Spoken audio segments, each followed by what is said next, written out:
The first anti-gravitational drone using magneto-hydrodynamic propulsion, or MHD, made its debut test flight in the desert around Edwards Air Force Base, where a number of prototypes came into being. The Belgians got a small glimpse of so-called UFOs in 1989 and 1990. The incriminating model was a triangular-shaped Astra TR-3B or XR-7, capable of flying in total silence at more than Mach 10. Now I would like to speak to you about another concrete application of such technology, the B-2 bomber, whose development started in 1982. The official B-2 stealth bomber, which flew for the first time in 1989, was to serve as cover for another unconventional B-2 to be built in parallel. This top-secret model used, among other things, a plasma creation system, exploiting the airflow like an MHD generator. This system produces ionization of the air around the B-2, thereby suppressing air resistance while ensuring total invisibility for any type of radar. This nuclear bomber has flown for 15 years now at more than Mach 10. It can fly around the Earth in just a few hours without being seen.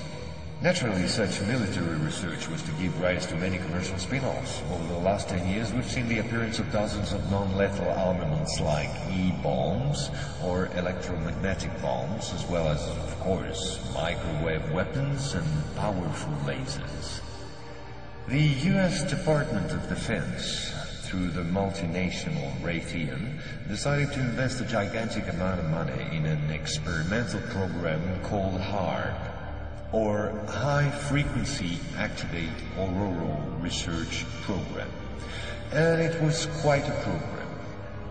Officially, the base in Alaska studies the ionosphere. In truth, the real possibilities of the installation are enormous. Climate manipulations,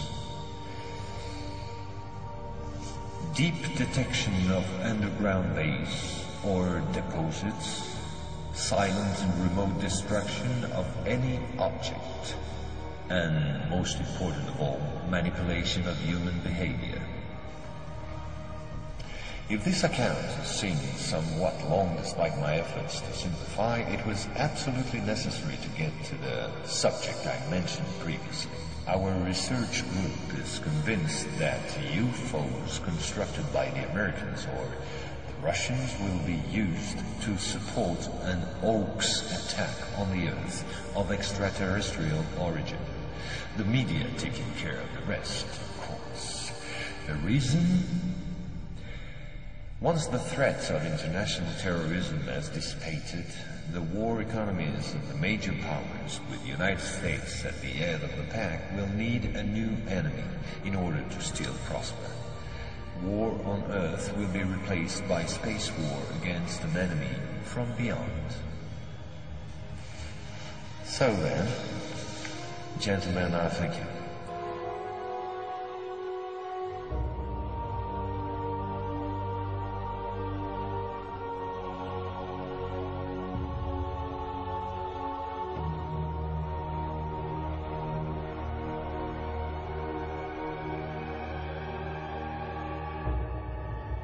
And so we can now comfortably lean back and relax, because we know what's coming ahead. It's going to be a Star Wars confrontation between Russia on the one hand and its allies, which refuses to submit to someone ruling the world from Jerusalem, and therefore refuses to submit to the Anglo-American-Israeli alliance of the West.